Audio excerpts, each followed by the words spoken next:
habang nagpapa-change oil nga tayo kakapsat. Dito yan sa may harap ng CSI San Fernando, La Union. At makikita nyo kakapsat na unti-unti nang nagtatraffic. Kaya habang naghihintay tayo, food trip muna tayo kakapsat. Habang papalapit nga ko ay naamoy ko na yung niluluto ni kuya na fishball, kikiam at kung ano-ano pa kakapsat. At meron din sila ditong pork siomay, beef siomay. At kung gusto mo naman mag-rice, meron silang java rice kakapsat. At ano kakapsat, nag-order muna ako ng palamig kasi kanina pa ako nauuhaw kasi sobrang init. Kasi sobrang traffic kakapsat sa may Mana Mall papuntang SM. Sabado pa naman ngayon, matik, madaming tao na naman sa SM. Ang sarap nito kakapsat, malamig-lamig na pineapple juice. At ito na nga ang pork siomay, ang ating food trip kakapsat kasi natatakam ako sa chilo oil nila. 5 pesos pala ng isa ito kakapsat, kaya naman nag-order ako ng 5 piraso. Ang lalaki pala ng siomay nila kakapsat, kaya naman sakto lang sa akin to.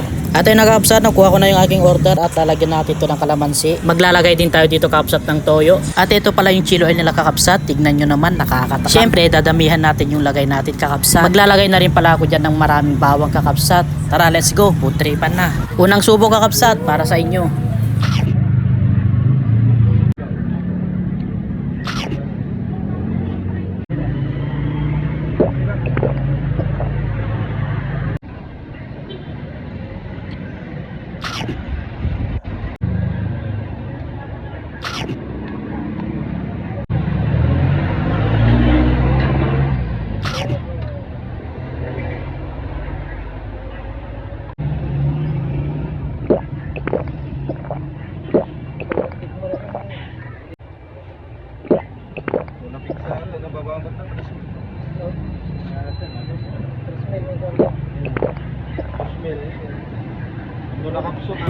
Solid kakapsat.